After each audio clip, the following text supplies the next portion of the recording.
Hey guys, welcome to the YouTube channel Programming Knowledge. And in today's After Effects tutorial video, we are going to see that how can we create a cool picture revealing text or logo animation in Adobe After Effects.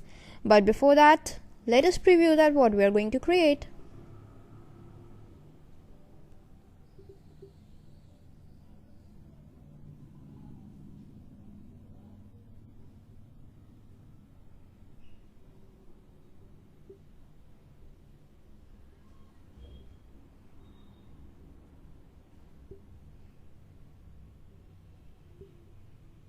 So first go to composition to create a new composition.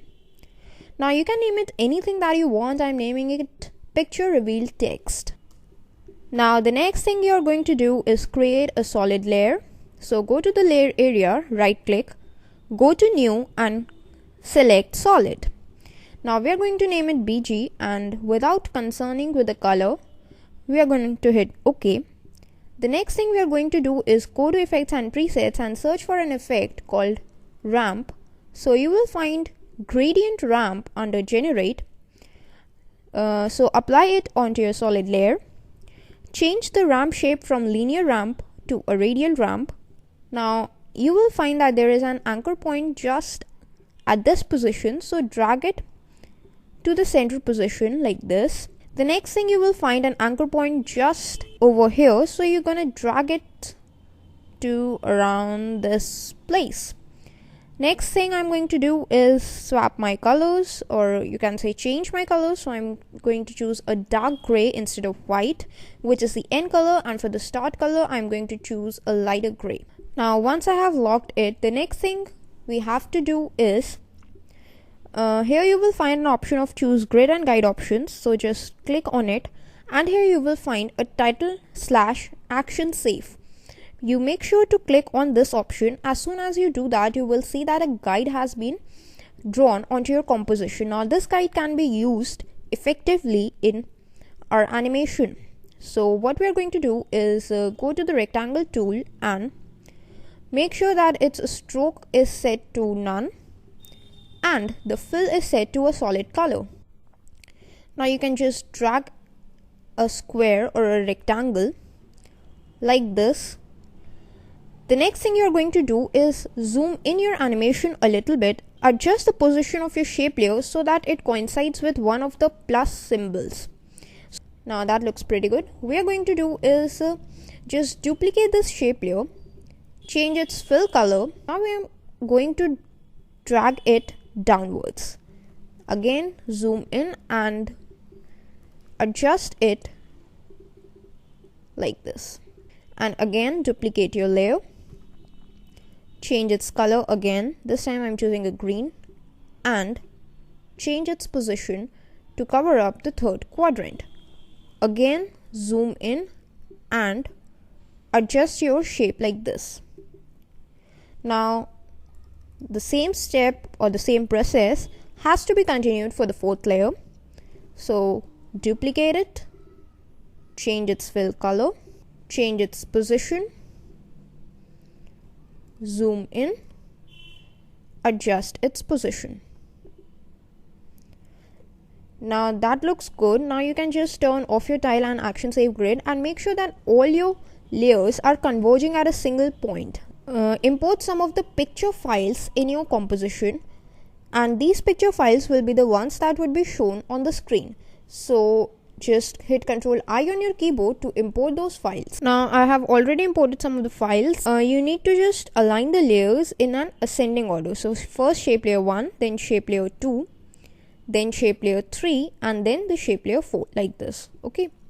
Now I want that my first image should be of a mountain, so I'm just dragging this image just below the layer for which I want it to appear, and as soon as you do that, you will find that only that layer is visible, and this is the first layer for which I want this mountain image to show. Now I'm gonna hit S for bringing up the scale of this image and scale it down so that it fits my layer. You may need to delink it so that you can achieve the desired results. Okay, now you can just reposition it and change the track matte of your picture layer to alpha matte shape layer 1. So this is what I'm happy with. Same step you have to follow for all of your 4 layers. Now once you're happy with it, what you're going to do is animate starting point of all these layers. So we are going to start with the shape layer 1. So go to shape layer 1, make sure you are on the very first frame of your composition, hit R to bring up rotation and Shift S to bring up scale and rotation together.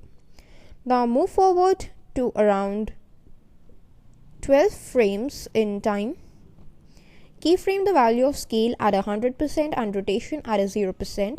Now move back to the very first frame, change the value of scale to 0% and the value of rotation to 90 degrees.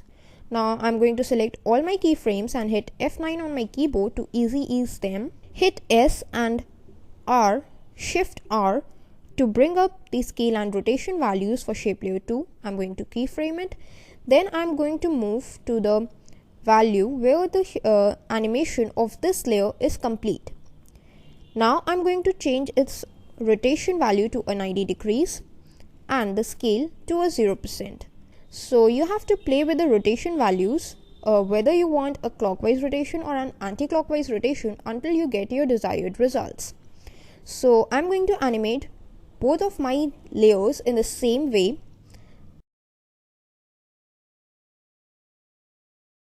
So this is the effect that we have created and it looks pretty cool. So now what we are going to do is grab all of our layers except the background layer and right click, go to pre-compose and pre-compose these layers. Now what we are going to do is just duplicate this image's composition.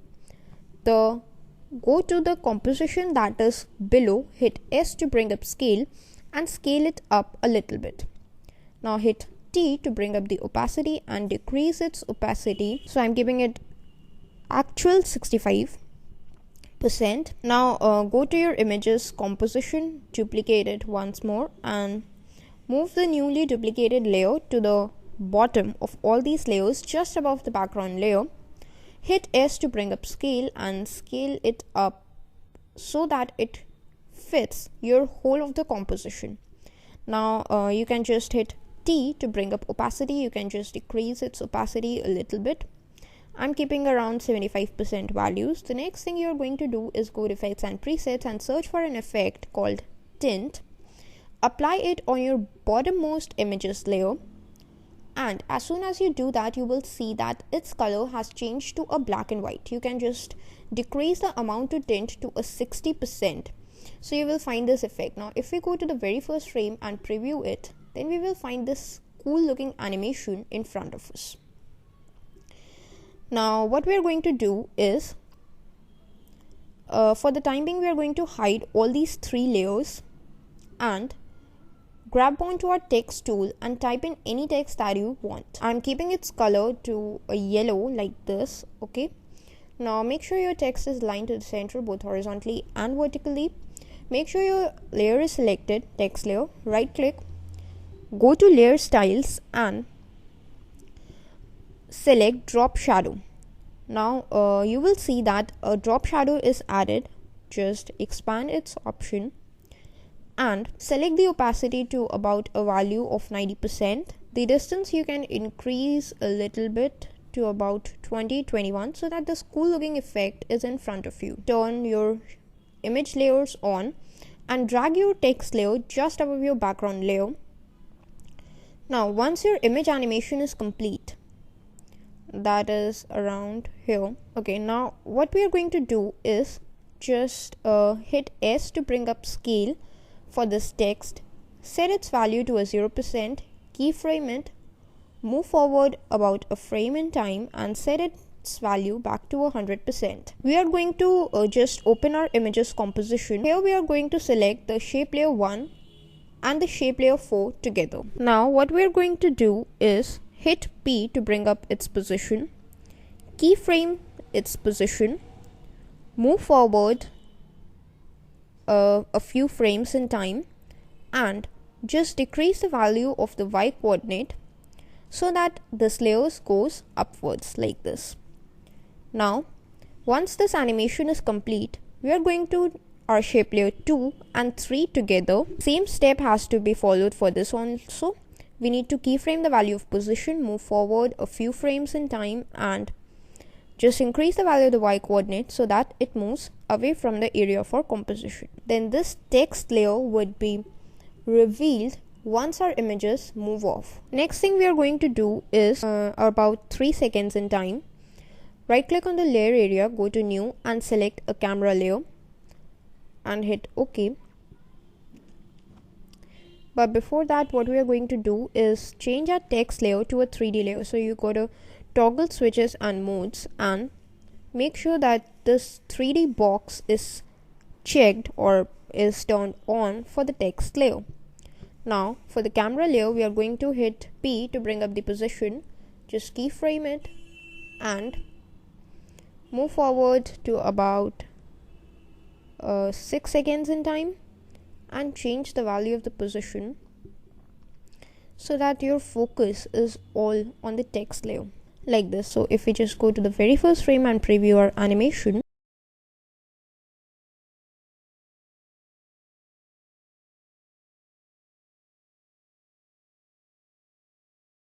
keep watching Programming Knowledge for more such tutorials. Till then, bye bye.